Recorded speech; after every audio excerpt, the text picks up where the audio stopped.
বাচ্চার জ্বর এসেছে, কিন্তু থার্মোমিটার দেখলে যদি বাচ্চারা কান্না শুরু করে দেয়, মুখে বা বগলে থার্মোমিটার রাখতে না চায়, তাহলে এই ভিডিওটা আপনার জন্য।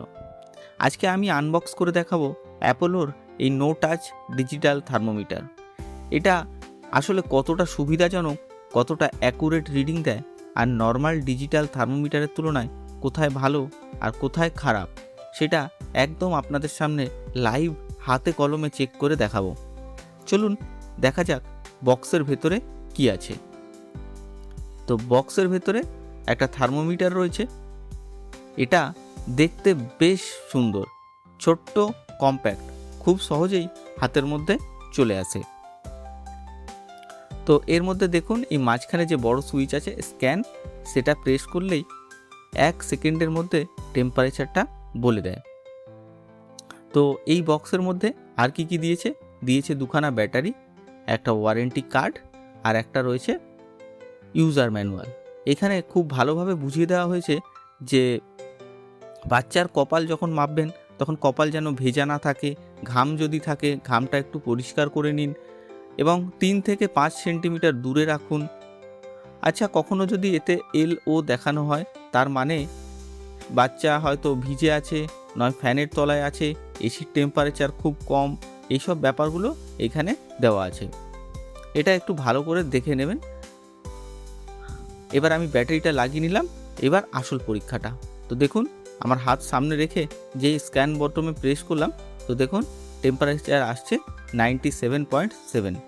ওপরে 3টে সুইচ আছে, একটা আছে মোড, সেই মোডে 3 রকম মোড চেঞ্জ করা যায়।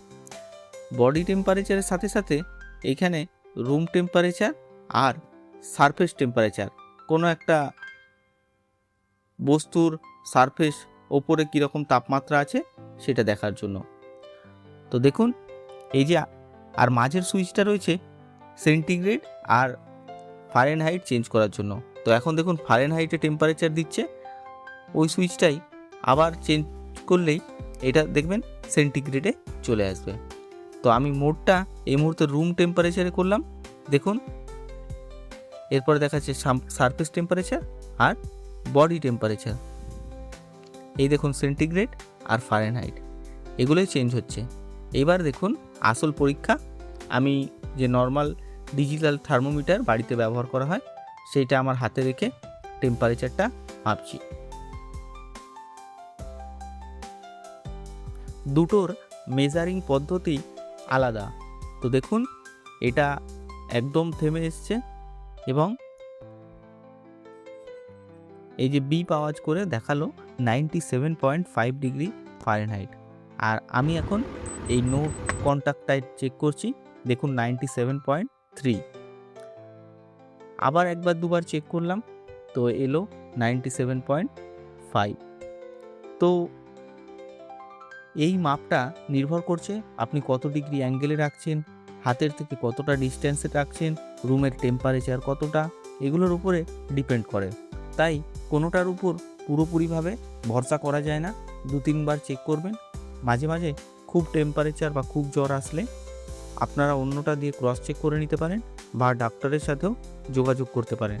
সবথেকে ভালো ব্যাপার এটাই, যেহেতু কন্ট্যাক্ট করতে হয় না, টাচ করতে হয় না এবং সাথে সাথে টেম্পারেচারটা মাপা যায়, তাই বাচ্চাদের ক্ষেত্রে এটা খুব সুবিধাজনক। এটাই আমার খুব ভালো লাগলো। এরকমই ইন্টারেস্টিং এবং আনবক্সিং রিভিউ ভিডিও দেখতে চাইলে আমাদের চ্যানেলটা সাবস্ক্রাইব করুন।